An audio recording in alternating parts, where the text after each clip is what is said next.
सभी का स्वागत है। आशा करते हैं आप सभी लोग बढ़िया से हैं। जो भी नए विजिटर्स हैं वो कृपया चैनल को सब्सक्राइब कर लीजिए और ये वीडियो पसंद आए तो ज़रूर वीडियो को लाइक करके जाइएगा। और जो एग्जिस्टिंग व्यूअर्स हैं उनसे तो रिक्वेस्ट है कि आप कृपया वीडियो को लाइक करके तभी आगे जाइएगा। तो आ जाते हैं आज के वीडियो के ऊपर। जी, आज पहले हम लोग देखेंगे कि मार्केट कैसा था। यहाँ पे जैसे आप लोग देख सकते हैं, मार्केट जो है आज बहुत ही भयंकर तरीके से वोलाटाइल था। ठीक है, बंद मार्केट तो 22,217 पे हुआ है, दिखाई दे रहा है। पौने 1% का बढ़त है। लेकिन अगर हम लोग स्टडी करेंगे मार्केट का पूरा, जैसे कि मार्केट प्री ओपनिंग में कितना था और कहाँ से क्या हुआ, यहाँ पे मैं इसको इस बार लोड कर लेता हूँ चैनल को। हाँ, ये NSE India website, NSEindia.com website से दिखाई दे रहा है। प्री ओपनिंग मार्केट में तो मार्केट ने 22,000 का ऊपर ही था, लेकिन जैसे ही मार्केट ओपन हुआ अचानक बहुत गिरावट आया। हालांकि ये प्रॉफिट बुकिंग का गिरावट था, क्योंकि जैसे मैंने कहा है कि मुझे लगता है कि मार्केट जो है अभी इलेक्शन तक, मतलब लोकसभा इलेक्शन तक एक अच्छा रैली देगा, जो कि ऑलरेडी दिया भी है पार्शियली।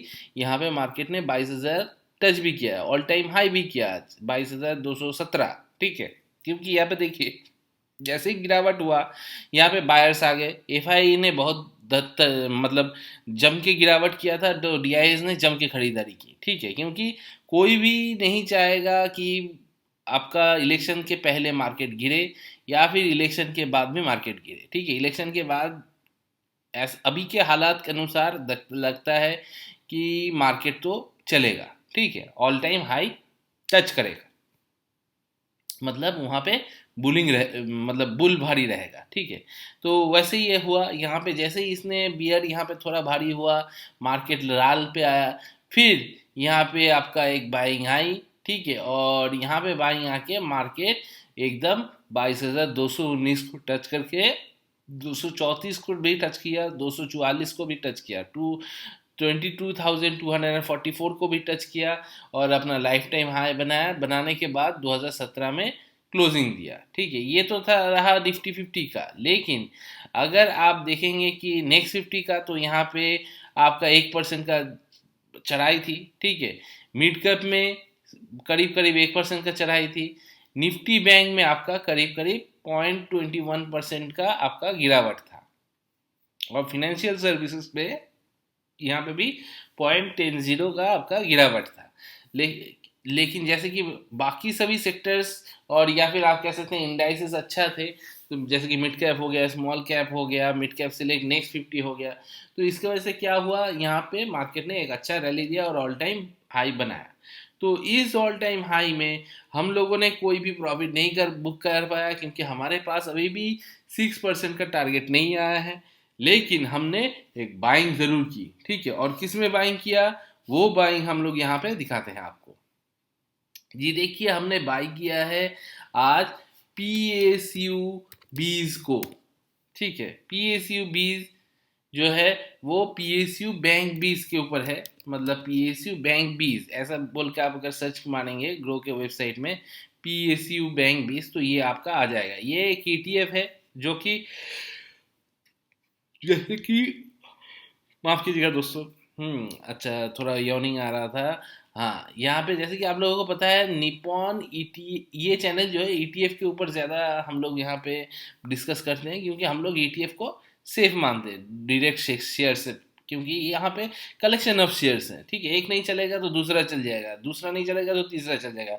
अगर टोटल 10 शेयर है, वहाँ में से अगर दो नहीं भी चले तब भी यहाँ पे आपको ये ETF आपको एक बढ़िया सा रन अप दे देगा। कैसे देगा, देखिए यहाँ पे मैं आपको दिखाता हूँ। यहाँ पे जैसे कि ये इंडिया ETF PSU 20 है, निपॉन इंडिया ETF PSU 20, ये सरकारी सभी बैंक के जो जितने सारे बैंक हैं उसको ये ट्रैक करता है, उसका इंडाइसिस है आप कह सकते हैं। ठीक है जी, देखिए यहाँ पे धड़ाम से गिरा। 79 का ETF आज हो गया था आपका करीब करीब 78। ठीक है, मतलब यहाँ पे अगर आप पकड़ेंगे तो आपका करीब करीब 2%, 2.25% का यहाँ पे गिरावट हुआ था। फिर यहाँ से उसने मार्केट ने दोबारा रिवैप दिया और यहाँ पे 1.5% के ऊपर इसने क्लोजिंग दिया। तो जैसे कि 40 और टोटल में यहाँ पे 0.33% आया अगर लास्ट डे के क्लोजिंग प्राइस से मैच करेंगे तो।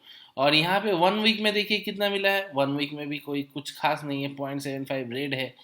एक महीने में देखिए यहाँ पे ही पासा पड़ गया। अगर आप इसको लॉन्ग टर्म होल्ड किए होते, एक महीने के अगर होल्ड किए होते तो देखिए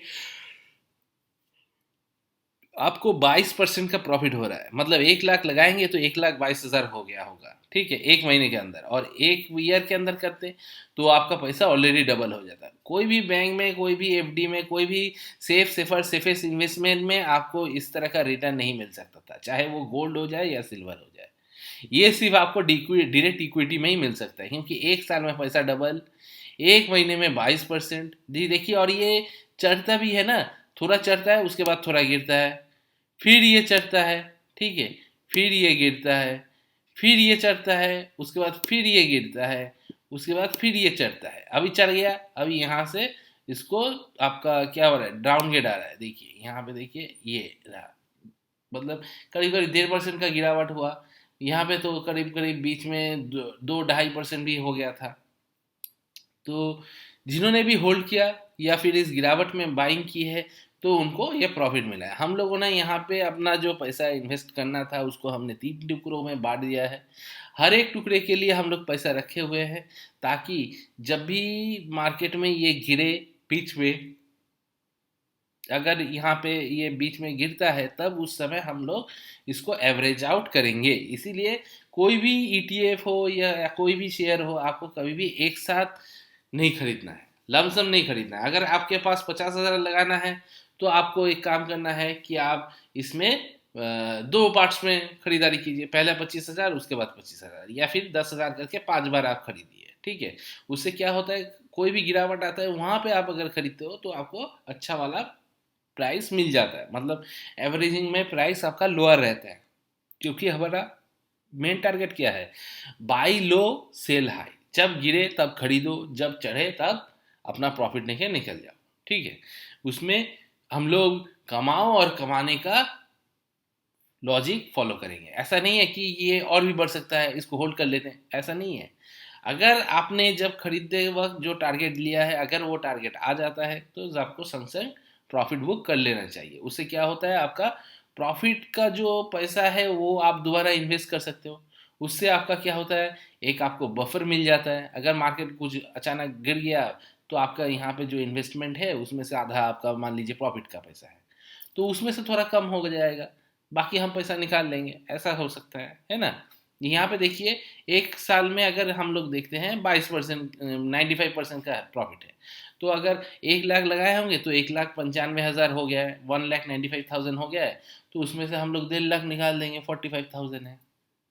और अगर वो 1,95,000 से अगर कुछ आपका रास्ते में प्रॉब्लम हो गया वगैरह अगर हुआ है, तो वहाँ से अगर 5,000 माइनस भी हो जाए तब भी आपको पास 1,90,000 रहेगा।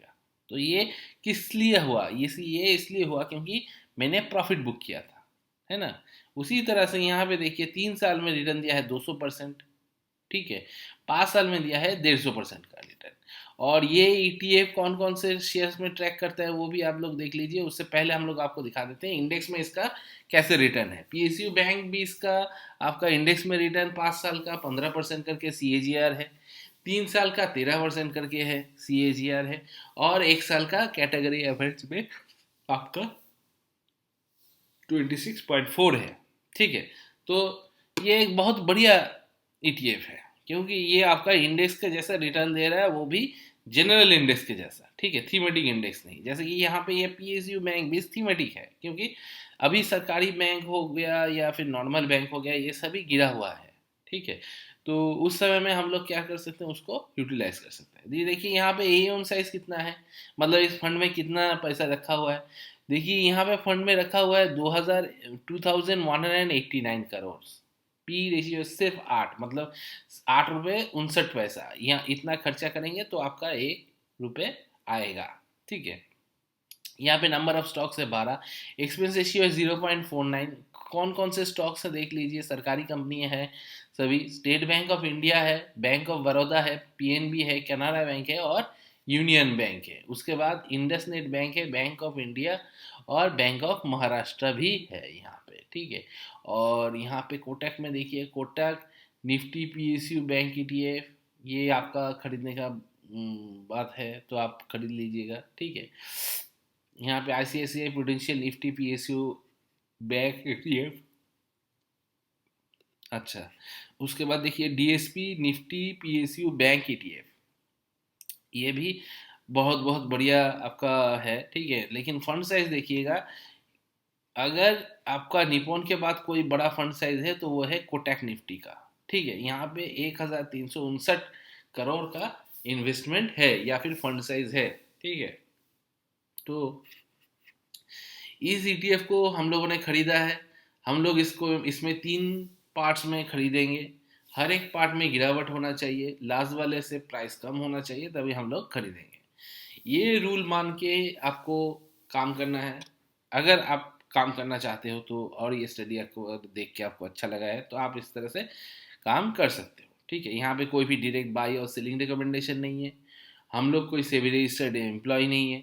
हम लोगों को अपने काम के दौरान जो जो आइडियाज़ लगता है, जिसमें हम लोगों को लगता है यहाँ पे एक्सेल कर सकते हैं, तो वो उसी को हम लोग इस्तेमाल करते हैं या फिर उसी में हम लोग मगन रहते हैं, ठीक है। तो यहाँ पे Nippon India ETF PSU banks जो है 79 रुपीज़ में मिल रहा है। अगर 1000 भी होता है तो 1000 अगर बंदा भी देखता है और 1 रुपये करके भी देता है तो आपका 1000 रुपये हो जाता है, ठीक है। तो उस हिसाब से अगर आप यहाँ पे निफ्टी ईटीएफ जो है 79 रुपीज़ का है, अगर आप इसका एक एटीएफ 1000 ईटीएफ अगर खरीद भी लेते हो तो आपका कितना प्राइस खर्चा होता है, देखिए यहाँ पे कायदे से अगर 79 मल्टीप्लाइड विथ 1000 तो 1000 का आपका 79,000 का आपका चार्ज पड़ता है, तो ठीक है। तो उस हिसाब से तो ये बहुत ही बढ़िया चीप में मिल रहा है। 8 रुपये खर्चा करके 1 रुपये का हम लोगों को मिल रहा है, ठीक है। यहाँ पे देखिए कौन कौन से बैंक है इसमें। इसमें बैंक में है आपका SBI, bank of Baroda, PNB, Canara, union, Indian bank, bank of India, bank of Maharashtra, और उसी के साथ यहाँ पे है public Sindh bank, UCO bank और बंसा, और आपका इंडियन ओवरसीज बैंक, ठीक है। तो इस तरह से हम लोगों को काम करना पड़ेगा। ये फंड जो है 2007 से चल रहा है, हिमांशु मांगे जी इसको चला रहे हैं। कोई भी अगर इंटरेस्टेड है तो वो ज़रूर हमसे संपर्क कीजिएगा, हम आपको इसके बारे में और डिटेल्स या विस्तारित रूप से बताएंगे, ठीक है। तो आज के लिए इतना ही दोस्तों। जय जवान जय किसान, शुभ रात्रि।